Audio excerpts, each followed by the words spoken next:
네, 여러분 반갑습니다. 이렇게 주일날 목사님과 또 선교팀이 가시는 바람에 목사님 지금 어제 오셔가지고 정신이 없을 것 같아서 제가 서게 됐습니다. 영광입니다. 감사합니다. 수고 많이 하셨습니다. 오늘은 믿는 부모라는 제목으로 여러분과 하나님의 말씀을 나누고자 합니다. 부모와 교육자의 입장에서 오늘 하나님의 말씀을 좀 읽고 여러분과 함께 나누었으면 좋겠습니다. 너무 잘 아는 그런 이야기입니다. 모세 시대 이집트에서 그 이스라엘로 태어난 남자 아이를 죽이라는 바로의 왕의 명령이 내려지지 않습니까? 외국인 노동자가 너무 많아진 거예요. 그런데 모세의 부모는 아이를 3개월간 숨겨둡니다. 그래서 더는 못 숨기게 되자 갈대 상자를 역청과 나무진을 칠해서 물이 못 들어오게 방수 처리를 해서 띄워 보내는 그런 이야기입니다. 왕궁이란 늘 이 양지와 음지가 있는 법입니다. 왕이 태어나는 외국인을 죽이라는 이 잔혹한 명령을 내리자 당연히 착하고 어진 사람의 반대가 있지 않았겠습니까? 아마 공주가 그런 휴머니스트였던 것 같습니다. 등잔 밑이 어두운 법이죠. 아마도 이 공주는 힘 있는 공주라기보다는 거의 주목을 못 받는 후궁의 딸이 아니었을까 그렇게 생각을 해봅니다. 성경은 모세의 생모가 이 공주의 유모가 되어서 히브리인의 신앙으로 모세를 기르게 되었다는 추측을 할 수 있게 합니다. 참 하나님 코믹하신 분이에요, 그죠? 자, 물론 그 난세하고는 비교할 수 없지만 우리가 살아가는 지금도 참 그만한 그 난세인 것 같아요. 출생, 또 자녀 교육, 또 예수 신앙으로 자녀를 양육하는 일, 보통 어려운 일이 아닙니다. 여러분, 출생률 0.7에 육박하는 이게 난세 아니고 지금 뭡니까 지금? 그 당시에 제가 볼 때 출생률 하면 그래도 이 정도는 아니었을 겁니다. 그러니까 훨씬 더 난세일 수 있습니다. 그때는 못 낳게 막았지만 지금은 안 낳습니다. 하여간 그뿐만 아니라 이 가정이란 사람의 근간이고 또 사회의 못자리 같은 곳이죠. 그러니 가정이 흔들면 이제 다 흔들리는 건데 그 터가 또 무너지고 있는 것 같습니다. 윤리고 신앙이고 뭐고 돈이 제일이라는 돈, 만몬, 물질 만능의 가치관. 게다가 이제 성윤리도 그렇죠. 결혼에 대한 생각도 이제 너무 급격하게 변하고 있어서 그저 결혼만 해준다면 그걸로 은혜가 되고 감사가 넘치는 그런 시대입니다. 여러분 그 최근 그래 가족 이렇게 참 외치고 있는데 가만히 그걸 생각을 해보면 사실은 그게 먹고 살기가 어렵다 보니까 가족을 중심으로 똘똘 뭉쳐야 된다는 가족 생존주의인 거예요. 그래서 이제 부모가 이제 함께 벌지 않으면 안 되니 자녀 교육을 학교나 학원에 맡기지 않으면 안 되는 형편인데 그러니까 이제 점점 더 이제 자녀에 대해서 무책임하고 무지해서 가정이 점점 어려워지기도 합니다. 그나마 이제 학교는 어떻게 되냐면 온통 이제 대학 입시 좋은 대학 보내겠다고 하고 또 취직 준비로 대학은 그렇게 돼서 학교가 사람 키우는 일이 주된 관심이 아닌 것 같으니 이 정말 우리 그 부모들의 그 원성은 모세 시대의 원성에 버금가는 참 난세 중에 난세가 아닌가 생각합니다. 여러분 자녀 교육하기 힘드시죠? 그래도 여기 거의 한 60-70%는 다 그래서 자녀 이제 다 키웠다 하시는 분인데 그분들도 오늘 잘 들으셔야 됩니다. 한 가지가 남아 있기 때문에 그래요. 저희 그 대학의 어느 여자 교수님께서 이런 얘기를 하십니다. 나름대로 이제 아들 딸을 신앙 교육으로 이렇게 하시다가 얼마나 잘 어려워요 그게. 근데 이제 어려워서 이제 열받아서 이런 말씀을 하더라고요. 애들한테 이제 그런데 야 나도 니네 엄마 하려고 태어난 거 아니거든. 이거 충분히 공감이 가는 이야기입니다. 기독교 교육 교수님이 그렇게 얘기하셨으니까 우리로서는 참 위로가 되는 말입니다. 자, 오늘 믿는 부모가 되기 위해서 우리가 어떤 그 신앙을 가져야 되고 또 무엇을 해야 될지를 통해서 우리가 정말 결단하고 또 그렇게 하나님의 말씀대로 살아가는 우리 성도들 되시기를 기대하고 또 권고합니다. 자, 그럼 모세의 그 부모는 어떻게 아이를 살리는 그런 위험한 결정을 했을까? 모세의 부모는 정말 믿는 부모였다라는 거예요. 사실 어느 부모건 이 상황에서 무슨 수라도 썼을 것입니다. 죽여야 할 아이를 붙들고 하루하루 우는 입 틀어가며 키우는 부모의 마음. 석 달이 돼서 애를 이제 더 이상 어쩔 수 없이 죽음의 바다로 던져야 하는 이 애간장이 녹은 심정, 이 별의별 생각을 다 했을 겁니다. 그래서 아이를 살리느냐 부모가 살아남냐, 자, 이런 고민 가운데서 관건은 누가 더 현명하고 또 그리고 어떤 믿음을 가지고 실행에 옮기느냐겠죠. 하여간 모세의 부모는 이 아이에게서 말이죠, 성경에 의하면 뭔가 특별한 것을 보았다. 여기 잘생긴 걸 보았다. 이 잘생겼다라고 하면 그럼 못생긴 애는 그러면 안 그랬을까 생각도 해봐. 어느 자식이고 자기 자식 안 이쁜 애가 어디 있겠어요? 사람이 있겠습니까? 근데 창세기에 보면 이때 잘생겼다라는 말이 토브라는 말인데, 창세기에 하나님이 보시기에 좋았더라 할 때 그 토브예요. 자, 그러니 이걸 어떻게 설명해야 될까? 여러분, 생명이라는 것이 다 좋은 것 아니겠습니까? 그러니까 모세만의 어떤 특별함이 모세를 보고 부모의 마음을 사로잡은 거예요. 그게 좋다고 잘생겼다고 토부라고 생각하지 않았을까요? 이 부모는 이 삶과 죽음의 갈림길에서 모세에게 선하고 아름다운 그 토부를 봤던 것입니다. 이건 말이죠, 부모의 욕망으로서가 아니라 자식을 그냥 있는 대로 보면, 여러분 어떻습니까? 자꾸 이렇게 와 닿는 게 있지 않습니까? 이게 하나를 키우든 둘을 키우든 셋을 키우든 키우다 보면 그 아이 나름대로 보이는 그 독특함이 있어서 부모는 기대를 하게 돼요. 기대를 해서 이런 아이를 내게 주셨는데 하나님께서 이 아이를 통해서 어떤 일을 하실까? 또 청소년기가 되면 얘가 또 이렇게 사춘기를 보내서 얘가 또 이제 어떤 성격으로 가지고 앞으로 어떤 일들을 할까? 이런 기대를 이제 하게 되는 거, 그게 바로 이제 그에게서 토부를 받다라는 겁니다. 구체적으로 그게 무엇이었는지는 성경에 표현되지 않습니다. 그런데 추측은 충분히 할 수 있어요. 전체 이야기를 통해서 보면 이게 모세의 미래는 말이죠, 이스라엘의 민족, 즉 노예 생활을 하는 히브리 민족의 미래와 연결이 되어 있는 거예요. 자, 그럼 그게 뭘까? 처음에는 부모 자신이 신앙 안에서 갖게 된 자식의 미래, 하나님이 뭔가 이 아이에게 무엇을 주셨을까라는 어렴풋한 믿음일 수 있습니다. 이건 말이죠, 어떤 하나님에 대한 알미 이렇게 쌓여가듯이 부모 스스로 채워가는 자식에 대한 알미라고나 할까, 그렇게 설명할 수 있을 것 같아요.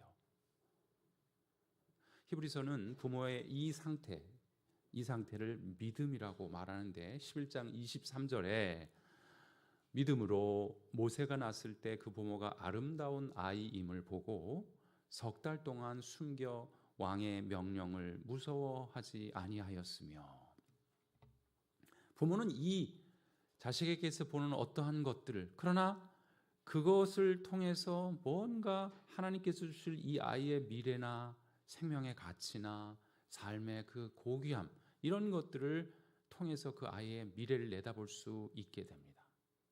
여러분, 근데 그게 하나님에 대한 믿음입니까? 이 자식에 대한 믿음입니까? 모세의 부모가 그 어린 자식을 믿을 수 있었겠습니까? 그리고 여러분 중학교 2학년 정도 되는 아이를 보면, 죄송합니다, 이게 왼수냐 자식이냐 맨날 정말 키우기 어렵잖아요. 근데 얘를 보고 뭔 믿음을 가져라 하는 일이 쉬운 일이 아니에요. 그런데 부모는 이 아이의 생명을 통해서 하나님께서 주신 어떤 좋은 것을 볼 수 있는 눈이 있어야 되는 거예요. 그게 믿음입니다. 그게 장차 모세에게 일어날 하나님의 신실하신 역사, 그걸 요게벳과 그리고 모세의 부모는 보았기 때문에 그를 위험을 무릅쓰고 살렸다라는 것입니다. 하나님, 모세와 함께 하실 하나님을 믿은 겁니다. 그리고 중요한 건 믿은 대로 행동한 겁니다. 그게 진짜 믿음이고, 그런 의미에서 모세의 특별한 그 토부를 발견하고 이런 행동을 한 부모는 믿는 부모였다고 하겠습니다. 여러분은 믿는 부모이십니까? 한번 우리를 좀 돌아봤으면 좋겠어요. 저의 오랜 벗 이종철 그 목사가 일반인을 대상으로 믿는 부모라는 책을 썼는데, 거기서 이제 믿는 부모란 그런 어떤 이중적, 크리스찬을 대상으로 하면서도 이게 사실은 믿는다라는 것이 그런 의미만 갖는 게 아니라 이중적인 의미를 가지고 있는데, 그 책에서 이런 이야기를 합니다. 자녀를 교육하는 데 있어서 부모에게 허락된 것은 창조의 기쁨이 아니라 발견의 기쁨이다. 부모의 역할은 없는 것을 만들어내는 것이 아니라 이미 있는 것에 물과 거름을 주어 꽃 피우는 것이다. 우리 자녀들이 하나님의 주신 자신의 꽃으로 활짝 피어나게 하는 힘은 오직 부모의 믿음에서 나온다. 근데 이 믿음은 기다립니다. 모든 것에는 때가 있고 자기 쓰임이 있다. 섣부르게 하다가 농사를 망칠 수 있다. 그래서 필요한 것이 기다림이다. 사람을 성장시키는 것 또한 믿음이다. 사랑이 그 존재에 대한 조건 없는 수용, 그게 사랑이라고 한다면, 믿음은 그 존재의 능력을 인정하는 것이다. 다른 교육은 못해도 좋다. 난 널 믿는다. 이 한마디만 입에 달고 살아라. 이게 참 믿는 부모의 교육 방식입니다. 여기 특히 이제 젊은신 우리 그 형제 자매들은 이 말씀을 참 깊이 좀 이렇게 새겨야 될 것 같아요. 중요한 것은 이렇게 아이에게서 무엇을 보는 게 전적으로 부모의 믿음이라고 해야 됩니다. 아이의 미래를 보는 신앙의 눈을 가진 사람들이 바로 우리 믿는 부모입니다. 여기서부터 시작해야 됩니다. 사실 이 아이가 믿어서가 아니라, 말을 잘 들어서가 아니라, 하나님이 그 아이를 우리 부부에게, 우리 가정에 태어나게 하신 섭리를 어렴풋이나마 느껴가면서 부모는, 엄마 아빠는 그 자식의 미래를 꿈꿀 수 있고 또 볼 수 있게 됩니다. 여러분, 우리 자녀들에게 하나님의 선하시고 아름다운 뜻이 다 있음을 믿으시기 바랍니다. 그 뜻을 믿고 또 그 뜻이 반드시 꽃피고 열매 맺을 것을 믿습니다. 이런 의미로 믿음이란 믿는 대로 행동할 때 실체가 됩니다. 정말 우리도 모세의 엄마처럼 우리의 자녀를 이 세상의 나일강에 띄워 떠나 보내야 합니다. 그것은 그냥 될 대로 되라는 식의 태도가 아닙니다. 하나님을 알고, 내가 하나님을 알고 보고 그분께 이 아이의 인생을 맡기는 결단의 행동, 그것이 믿는 부모의 행동입니다. 근데 우리는 어때요? 못 맡기는 거예요. 솔직히 얘기해 보세요. 못 맡기는 거예요. 왜 그럴까? 자식에게 임하신 하나님을 못 보는 거라고 볼 수밖에 없어요. 왜 못 봐요? 눈이 감겨 있는 거예요. 왜 눈이 감겨 있을까요? 대체로 한국에서 그것은 부모의 욕망이 너무 강하게 이 아이를 푸시를 하고 내 욕망을 아이의 미래에다 갖다 밀어넣기 때문에 그런 겁니다. 자식에게 내 욕망을 투여하지 자식에게서 하나님이 하시는 일을 안 보려는 거예요. 뱃속에 딱 이렇게 잉태한 순간부터 누가 그러던데, 여기 야 서울대학교 씨가 여기 들어왔다, 대통령 씨가 들어왔다, 뭐 이런 걸 가지고 아이를 어렸을 때부터 뭐 너는 커서 뭐가 돼야 된다 뭐 이렇게 되면, 그거는 아이를 창조할, 여러분이나 제가 무슨 아이들의 창조주입니까? 그렇지 않거든요. 발견자이기 때문에 과연 무엇이 싹틀까? 이런 생각으로 우리가 이제 관점을 좀 바꿔야 됩니다. 그래야 하나님이 하시는 일을 볼 수 있는. 근데 안 보려고 계속 욕망을 집어넣으면 이제부터 이제 문제가 생기기 시작해서 중학교, 고등학교 되면 거의 부모를 보는 아이의 눈은 이건 거의 뭐 너무 어렵습니다. 그런 부모에게, 그런 그 부모에게 예수님께서 우리에게 주시는 경고의 말씀이 있습니다. 너희가 보기는 보아도 보지 못한다. 애들을 보기는 보는데 그 안에 숨겨진 하나님의 미래와 피우게 될 꽃과 열매를 보지 못하면, 그러면 믿지도 못하고 기다리지 못하게 되는 것 같아요. 그러니까 그 자식에게 뭘 끊임없이 주입하려고 하는 거예요. 그것도 교육의 이름으로. 이제 저도 자녀들을 다 키워놓고 보니 그런 게 아닌 것 같아요. 그냥 가만히 두세요. 가만히 두면 하나님께서 잘 키웁니다. 믿습니까? 그게 생명의 원리고 그게 자녀들의 원리인데, 우리 한국의 부모들이 가장 큰 어려움들은 어쨌든 이 경쟁이 너무 빡시다 보니까 뭘 만들어야 되겠다라고 그냥 어렸을 적부터 이렇게 하다 보니까 여기서부터 이제 부모와 자식 간의 관계가 틀어지기 시작한다라는 겁니다. 여러분, 믿는 부모가 됩시다. 진짜 믿는 부모가 됩시다. 두 번째, 이제 그럼 이제 키울 때 그래도 교육은 해야 되지 않겠습니까? 그게 우리 크리스찬 부모들의 역할이니까, 또 모든 부모들의 역할입니다. 오늘 성경은 그것을 나의 나됨을 일깨우는 부모라고 말하고 있는 것 같아요. 모세 이야기를 좀 더 해봅시다. 2장 10절에 보면 이렇게 나와 있어요. 그 아기가 자라매 바로의 딸에게로 데려가니 그가 그의 아들이 되니라. 그가 그의 이름을 모세라 하여 말하되 이는 내가 그를 물에서 건져내었음이라 하였더라. 여러분, 모세에게 이름을 지은, 여러분 이름 짓는 것은 참 뭔가 그 아이의 고유한 것들을 소망을 담기도 하고, 아직은 태어났으니까 뭔가 잘 모르긴 하지만 뭔가 하나님께서 주시는 이렇게 뜻 같은 거, 이런 걸 부모가 이렇게 담아서 이름을 짓지 않습니까? 근데 이 아이의 이름이 모셰스가 말이죠. 여러분 히브리어로는 그건 물에서 건져내었다라고 하지만, 아니 바로의 딸이 히브리어를 썼겠습니까? 이집트어를 썼겠습니까? 이집트어를 썼겠죠. 그러니까 이거는 모셰스는 이집트의 발음이에요. 근데 이집트의 원래 뜻으로 모셰스는 무슨 뜻이냐? 그건 물에서 건졌다가 아니라, 예를 들어서 이집트 여러분 람세스 왕조 이런 거 혹시 들어보셨는지 모르겠어요. 람세스 하면은 무세스라면 그건 누구의 아들, 자식 이런 뜻이니까 라신, 신의 이름이 라인데 라신의 아름이 람세스예요. 마찬가지로 몬셰스 이렇게 되면 그 모라는 게 아무개고 셰스 하면 누구의 아들이라는 뜻이에요. 그러니까 모셰스 하면 아무개의 아들이에요.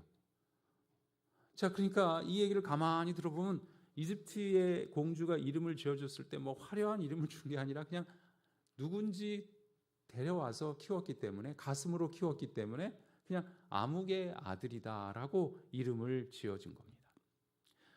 이 사실은 이게 어떻게 보면 좀 나쁜 얘기예요. 이게 근본 없는 자식이다. 이렇게도 부를 수 있는 것이에요. 그러니 아무개 자식 모세가 얼마나 어린 시절부터 방황을 했겠습니까? 게다가 철이 들어가면서 자기가 외국인 노동자의 자식으로 그 땅의 소수자고 노예의 히브리인 노예와 같은 인종이라는 것을 알고 얼마나 우울한 청소년기를 보냈겠습니까? 그런데 어쨌든 생각해보면 모세에 되게 하는 교육, 그건 민족의식이고 소수자로서의 민족의식인데, 그거를 하나님께서는 절묘하게 히브리 여인, 즉 생모인 이제 요게벳을 통해서 시켰다.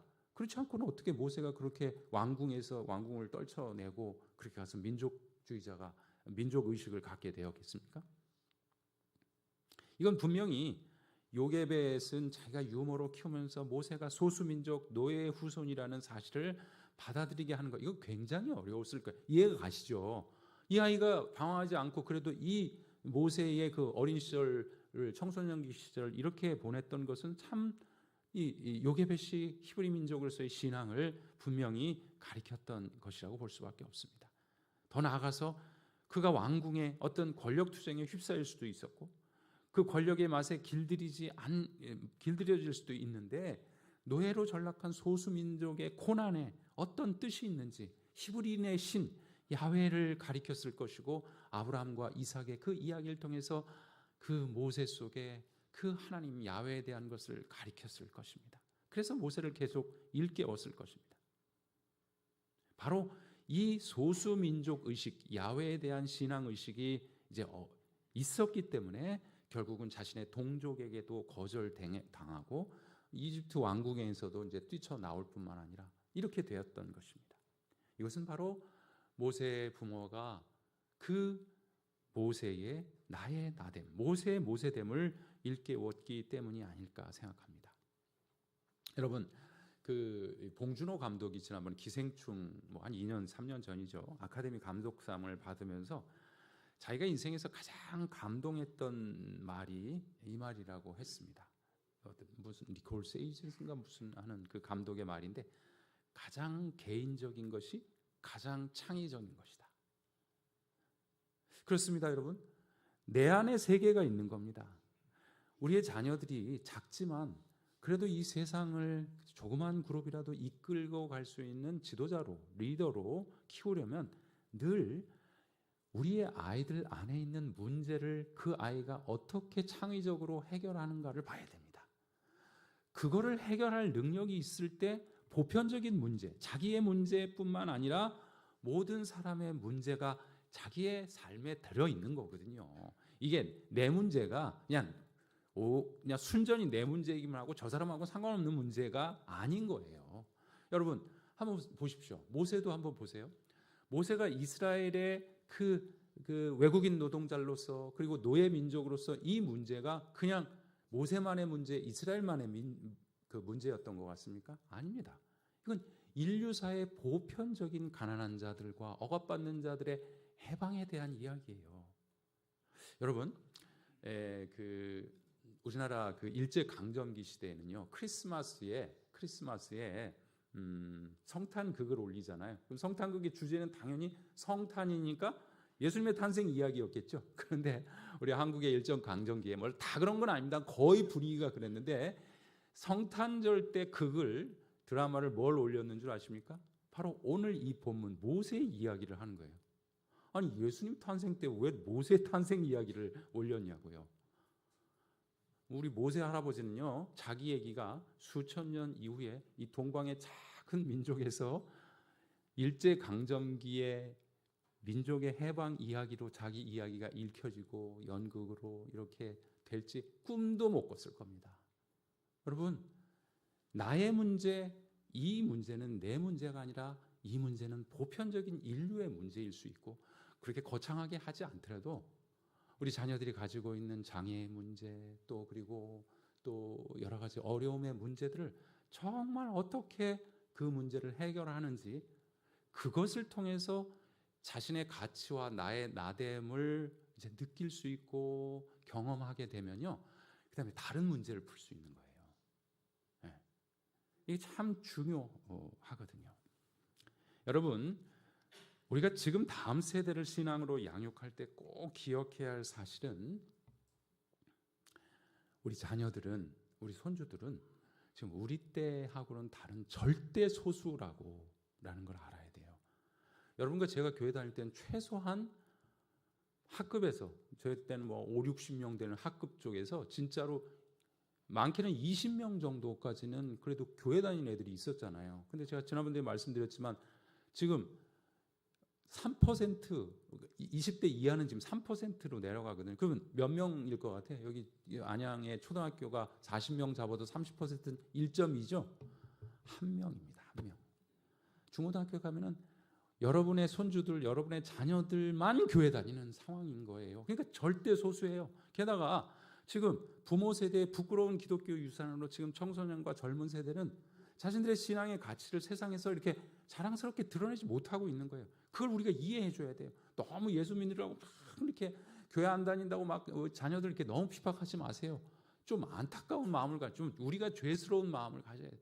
나는 우리 신학생들 가르치면서 내가 늘, 제가 10년 전까지만 해도 공부 안 한다고 되게 뭐라 그랬거든요.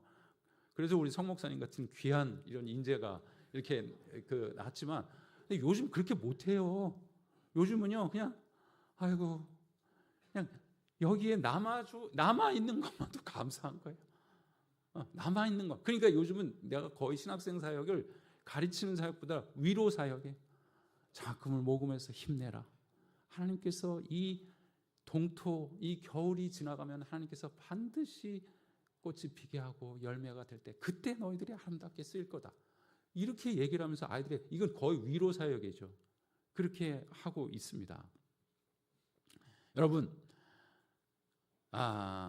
애들 집에서 신앙교육할 때 제일 자주 듣는 말이 뭐예요? 내가 뭐라고 이제 이렇게 해야 되지 않냐? 이렇게 살아야 되지 않냐? 그러면 아빠, 요즘 누가 그래요? 아니, 누가 그러기는 누가 그러지 않더라도 세상과 구별되라고 가르치고 있는데 남들 다 그래요. 그런다니까요. 아주 돌겠어요. 삶의 목적도 돈 버는 겁니다. 돈이 모든 것이 되어버린 세상이기 때문입니다. 학교에서 신학생들이 들어오면 이 문제부터 이제는 씨름을 해야 돼요. 돈 버는 것이 목적이지 않은 삶도 있다. 목회자의 삶이 그런 거다. 아니, 니네들이 돈이 없지 가오가 없냐? 믿음의 가오가 좀 있어야지. 그래야 목회자가 되는 거 아니냐? 비단 신학생들만이 아닙니다. 여러분 우리들의 자녀들이 돈보다 더 예수가 소중하다. 이것만 가르쳐줘도 이 자본주의 상황에서 여러분 정말 성공적인 신앙생활, 자녀 교육을 한 겁니다. 이거 그렇게 진짜 잘 하고 계신 분 있으세요? 쉽지 않습니다. 예. 하여튼간 돈을 목적이 아니라 수단으로 삼는 삶이 참 행복하고 아름다울 수 있다라는 것을 보여주는 부모가 되었으면 좋겠습니다.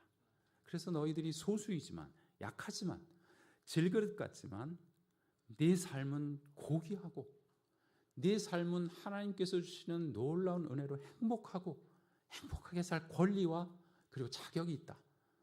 마음껏 날아라. 이렇게 이제는 가르쳐야 돼요. 네.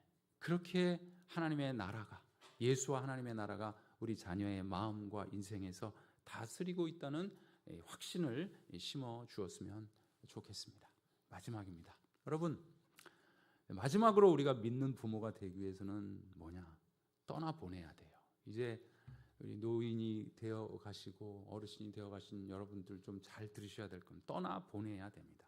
요게베처럼 세상으로 보내야 됩니다. 아니, 부모로부터 떠나보내야 됩니다. 목사님, 요게베에서 나중에 또 다시 만나던데요. 아니, 그거는 이미 결혼을 통해서 하는 보내는 거하고 다르고, 이거는 어린 시절에 내 아이를 키우니까 아직은 보살펴야 될 때가 있는 거고 하나님께서. 그러나 결혼을 통해서 떠나 보낸다면 이제 진짜 떠나 보내야 됩니다. 어릴 때부터 청소년 때까지 힘들지만 그걸 보고 이제 우리가 정말 이제 그 하나님께서 이 아이에게 주신 그 선한 토부를 보고 믿는 부모가 되죠. 그 이걸 잘 한 다음에 이 아이들의 나의 나됨을 잘 키운 다음에 우리 자녀들을 결혼시켜 떠나 보내야 되는데요. 여러분, 결혼 주례나 이런 걸 가보면 제일 중요한 메시지는 뭐냐면, 이러므로 사람이 그 부모를 떠나 둘이 한 몸이 될지니라. 이건 정말 진리의 말씀입니다. 제가 이제 지난 9월 달에 우리 큰딸을 보냈지 않겠습니까? 제가 그러면서 정말 절감을 했어요. 아, 떠나보내는 것이 이런 거구나. 근데 지금 여기 앉아 계신 분들, 지금 결혼시킨 부모님들 한번 손들어 보세요. 잠깐. 자녀들을 결혼시킨 부모 잠깐 손들어 주시겠습니까? 그러면 여러분, 애를 진짜 떠나보냈습니까? 맨날 아이고 훌륭합니다. 맨날 자식 걱정하고 살잖아요. 근데 제가 생각할 때 이거 영적이지 않습니다. 일단 말씀에 위반돼요. 그죠? 아, 떠나보내라는데 왜 안 떠나보내고 계속 캥거루 자식으로 끌어안고 더 저기 하려고. 젊은 우리 친구들한테는, 젊은 우리 청년들한테 대단히 죄송하지만 여러분, 떠나야 됩니다. 어려워도 떠나야 되고 완전히 떠나야 됩니다. 왜냐하면 지금 60대에 가까워서 아이를 결혼시킨 부모들은 옛날 같으면 한 10년 살고 돌아가시면 됐죠. 근데 앞으로 지금 60세 되신 분들 몇 살 정도 더 사실 것 같아요? 최소한 40년이고 보통은 이제 50년이 됩니다. 자, 지금 기대 수명이 올해 여성은 87세로 됐어요. 그리고 제 주위에서 제 친구들의 부모들은 대부분 90세 넘습니다. 그러면 여러분이 90세 되는, 60세 되신 분이 90세 되는 30년 후면 기대 수명이 몇 세 될 거예요? 100세가 넘어요. 그리고 약 좋죠, 영양 좋죠, 안 죽어요. 못 죽어요. 그러니까 지금은 이게 하나님의 말씀이 참 영적인 게, 떠나보내라라는 것은 이제 거기까지 잘했다, 거기까지 안 하면 부모가 아니에요. 근데 결혼을 시키는 순간 어떻게 되느냐?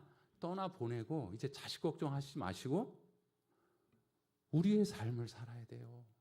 나는 그렇게 생각해요. 우리 시대가 이제 자녀들을 걱정하는 것은 결혼시키기까지 거기까지는 최선을 다합시다. 여러분 잘 해오셨어요. 떠나 보내시고 그 다음부터는 어떻게 되냐? 내가 믿는 대로 죽는 거예요. 내가 믿는 그 믿음대로 살다가 죽어야 우리 자녀들이, 우리 엄마 아빠가, 우리 목사님이, 우리 교수님이 가르쳤던 그게 믿음이 진짜였구나라는 것을 입증해야 되는 상황이에요. 이게 복음을 전해야 될 우리의 상황이에요. 너무 밖에 나가서 예수 믿으라고 이제 소리쳐도 안 믿고, 제가 볼 때는 태국에 가서 전하는 게 아주 영적이에요. 안 믿으면 그냥 두라 그러세요. 뭘 그렇게 하나님이 하시겠지. 우리 일 아니에요. 우리는 그냥 순종만 하면. 근데 가서 전했는데도 안 받겠다. 그럼 외국에 갔더니 이번에 가서도 엄청나게 은혜를 받고 오는 것, 저도 그런 걸 많이 보거든요. 그러니까 제가 볼 때는 이게 지금 하나님께서 우리를 이렇게 우리에게 전한 그 복음에 전하는 방법이 각양 다른데, 지금은 우리가 믿은 대로, 우리가 선포한 대로 살아내고 그대로 아름답고 깔끔하게 죽는 겁니다. 이게 복음 전하는 거예요. 저는 이렇게 웃으면서 얘기하는 게 아니라 지금 한국교회가 망가지는 가장 큰 문제가 뭡니까? 죄송합니다. 내가 목사로서 목사님들이 헌신해라 뭐 하라 하면서 결국은 이 나이가 점점 이제 들어지니까 그 헌신하고 하는 것이 가만히 보니까 자기의 남은 육체를 유지하기 위해서 그 헌신이 되도록 자기가 다 받아야 되는 상황이 되는 거예요. 그럼 이거는 전한 복음하고 삶하고 유리가 되니까 성도들한테 은혜가 안 되는 것이고, 이게 목사들만 그렇습니까? 부모인 우리들에게도 자녀들한테 뭘 줬으면 됐지, 그래서 잘 키워서 떠나보내면 됐지, 뭘 자꾸 받으시려고 그러세요? 이제 이웃입니다. 그게 기독교예요. 아니 천국 가서도 내 아들 딸이고 내 남편이고 그래요? 그런 거 없습니다. 하나님의 사랑하는 백성들과 함께. 그러니 우리 자녀들을 떠나보내고 그 다음에 어떻게 되느냐? 우리는 진심으로 내가 믿고 이 아이를 키워서 가르친 대로 내가 살다가 죽는 것이 복음을 전하는 일이라고 생각을 합니다. 이게 바로 믿는 부모, 떠나보내는 부모. 제 얘기를 하고 이제 말씀을 마치겠습니다. 보세 부모에게 어찌 비유할 수 있겠습니까? 믿지 않았던 남자와 결혼하겠다는 첫 딸을 제가 대하면서 사실 그리스도인의 한 사람이요, 저 신학자로서 참 고민이 깊었습니다. 아니, 저희 부부도 아이들 신앙 교육하느라고 안 한 게 아니에요. 정말 열심히 했어요. 예? 특히 제 아내가 참 많이 인내하고 온갖 헌신을 다 했습니다. 저도 이제 제 애가 셋인데 새놈 먹여 살리느라고 저도 여러분처럼 등골이 휘었습니다. 그래서 이 첫 딸의 이름은 정말 이름에 그 잘 쓰지 않은 부를 소자를 써서 하나님의 은혜로 불렀다, 이렇게 짓기도 했었죠. 또 청소년 시절 예수를 잃고 교회를 안 나가겠다 방황을 하고 또 딴짓을 하고 그랬을 때 사실은 이제 권면하고 혼도 내고 그래서 강원도 깊은 산골 예수원에 들어갔어요. 너 회개하고 와라. 이건 아니다. 그 정도로 예수 믿으라고 잘 가르치고 그렇게 거의 매주 우리가 같이 가정 예배를 이제 드리고, 외국에 나가 있어도 요즘 줌이란 걸 통해 가지고 그렇게 해서 매주 아이들을 교육을 나름 시켰습니다. 그래서 저도 잘 했어요. 제가 볼 때 할 만큼 했어요. 근데 그렇게 했더니 또 그렇습니다. 이제 좋은 회사에 취직하고 돈도 꽤 벌고, 그래서 사실 아까 말씀드린 이 자본주의 세상에서 돈이 하나님이 아니라 정말 하나님이 하나님이라는 것을 가르치기 위해서 신대원에 자기 이름을 따서 소명장학금을 만들어서 지금까지 6년 동안 결혼하기 전까지 헌금 훈련도 시켜서 그걸로 우리 이제 신대원생들을 이렇게 부족하지만 조금씩 이렇게 도움도 주고 굉장히 좋았습니다. 그런데 믿지 않는 남자하고 결혼을 하게 되는 거예요. 지금 눈이 여러분 굉장히 나를 측은하게 여기면서도 아싸 목사님도 결혼만 해줘도 감사한 거예요. 요즘은 그죠? 그래요 안 그래요? 결혼만 해줘도 감사한 거라니까요. 남자하고 여자가 결혼만 해줘도 감사한 이런 상황이 이제 옵니다. 그래서 한 번은 이제 주일 예배를 드리는데 하염없이 눈물이 나오더라고요. 야, 한국 교회 숫자가 이렇게 줄더니 결국 가장 아프게 내 심장을 찌르는구나. 하여간 그런 마음이었어요. 그래서 찬양 이렇게 막 눈물을 흘리면서 하는 예배를 이제 맨 앞에서 서서 막 눈물이 막 나오더라고요. 근데 찬양팀 하는 여기 자매가 나를 보고 목사님이 왜 저렇게 우나? 그러면서 엄청 은혜를 받아요. 여러분들 제가 이 얘기를 하면서 엄청 은혜가 되죠. 아이고. 근데 여러분 사랑한다는데, 교회 다니겠다는데 목사가 새신자 안 받을 수 있어요? 하여간 여러분도 앞으로도 이제 이미 절감하시는 분들이 있을걸요. 나름대로 지금 그래도 이제 교회 열심히 잘 데리고 다니고 있으니, 그리고 요즘 복음 전하기가 보통 어렵습니까? 그렇게라도 몸을 던져서 예수를 믿게 한다 하니 그저 하나님 감사할 뿐이다. 근데 착하고 참 감사해요. 근데 이 아이에 대한 어렸을 적부터 나의 그 믿음, 그리고 하나님이 분명히 너를 부르셨다. 그 믿음은 내게 변하지 않고, 나는 너를 믿지 않고 신실하신 하나님을 믿는다. 네가 신앙을 내려놓는 순간 하나님이 너를 가만히 안 둘 거야. 나는 내 마음속에 그런 생각이 있기 때문에 믿어요. 그래서 나는 제 딸을 진심으로 이제 떠나보내고 그다음에 내 걱정만 하기로 했어요. 여러분도 그렇게 사세요. 왜? 여러분, 신앙이라는 건 정신과 영인데요, 이 성령 충만을 통해서 결국 몸까지 지배하는 데까지 가야 돼요.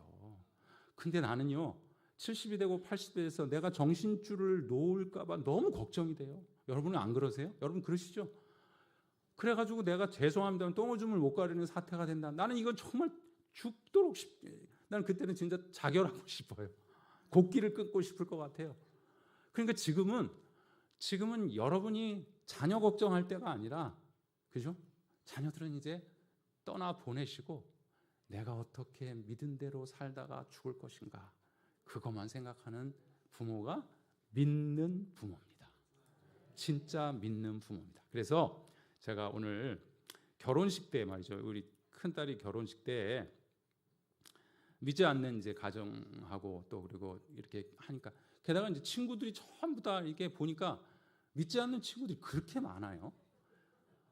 그 교회에서 온 친구들은 거의 없고, 믿지 않는 친구들, 회사 친구들이 왔는데, 뭐 여기서 요즘은 결혼식 할 때 이 스마트폰을 이렇게 해가지고 그 어두운 데서 쫙 이렇게 그 라이트 이렇게 비춰가지고 이렇게 하는, 뭐 한 이 정도 저기 되는 결혼식장에서 3번 올라와서 찍더라고. 근데 밖에서 이렇게 보니까 그 빛이 어두움 속에서 이렇게 막 이렇게 하는데, 굉장히 좋더라고요. 여러분, 아이들을 키울 때 이제는 교회 안에 사람으로만 키우면 안 돼요. 세상으로 보내야 돼요. 거기서 넘어지고 쓰러지더라도 익명의 그리스도인으로서 내가 예수 믿는다, 기독교인이다 그러지 않더라도 자기의 몫을 감당하고 자기의 영향력을 발휘하는 선한 익명의 크리스찬으로 그들이 살아가도록 하는 건 굉장히 나는 중요하다고 생각합니다. 나는 그렇게 해줄 줄 믿습니다. 그래서 제가 그 결혼식장에서 이렇게 딱 7분 동안만 했어. 한 30여 분 동안, 7분 동안만 우리가 기독교적으로 하고 나머지는 그냥 세큘러하게 그냥 비기독교적으로 하자.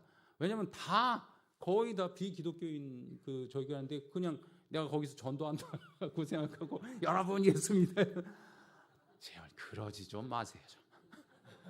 그러면 안 됩니다. 지금 이 한국의 문화적인 수준이 어느 정도인데 지금 그런 일들을 통해서 분위기를 망치려고. 그래서 내가 딱 7분을 정말 깔끔하게 하고 간단하게 기독교의 메시지하고 행동으로 탁 서로 복종 이렇게 딱 하고, 그다음에 이제 마지막 축도를 이제 제가 이 기도문을 통해서 했어요. 제가 오늘 이 기도문을 읽어드리고 우리가 이제 말씀을 마치려고 해요.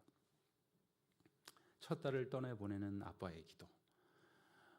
창조주 하나님, 오늘 저희 양가의 부모는 사랑하는 아들과 딸을 떠나보내는 아픔을 느끼며 이 자리에 앉아 있습니다. 이 아들과 딸은 하늘의 선물처럼 찾아와 기쁨과 사랑스러움으로 찬란한 나날을 우리에게 선사했습니다. 이들이 길을 잃고 슬픔에 빠졌을 때 더 아파했던 그 아픔으로 우리는 부모임을 알았습니다. 고난이 우리의 삶을 삼키려 달려들었지만 그때도 우리는 자신보다 이들을 지키는 것이 더 절실했고, 그래서 존재가 버팀이 되어 평생을 살아왔습니다. 이 아들, 딸이 웃을 때 도리어 우리는 기뻐 눈물 흘렸고, 그들은 이룬 성취로 사람 앞에 겸손해야 했으나 우리는 도리어 바보가 된 듯 한없이 자랑스러워했습니다. 이제 우리는 기쁨으로 이 아들과 딸을 저 넓고 푸른 바다 그 너머 하늘까지 날아 보내려 합니다. 주님, 부모의 욕망으로 인하여 이 아들, 딸에게 마지못한 날개가 있었다면 이제 마음껏 펼쳐 날게 하소서. 우리가 꿈꾸었지만 이루지 못한 세상, 아니 꿈꾸지 못한 세상조차 이 아들, 딸만큼은 살 수 있게 하소서. 그곳에서 선한 뜻을 가진 사람들과 함께 연대하여 이 아들, 딸을 사랑하느라 우리가 다 사랑하지 못한 사람들까지 자신들의 곁을 내주며 살게 하소서. 오늘 이 찬란한 기쁨에 우리와 함께 환호해 주신 사랑하는 많은 친구들, 가족들이 축복의 마음으로 하나가 되게 하셨으니 그 축복이 다시 그들의 삶에 새로운 희망이 되게 하소서. 그리고 이 바램과 소망을 놓지 않는 한 우리는 인생의 아름다운 길보심을 기억하게 하옵소서. 이제 말씀을 기억하고 오늘은 찬양 그 요게벳의 노래를 이렇게 좀 어려워서 한번 좀 들어보고 좀 틀어주세요. 들어보고 이제 기도를 하려고 합니다. 나성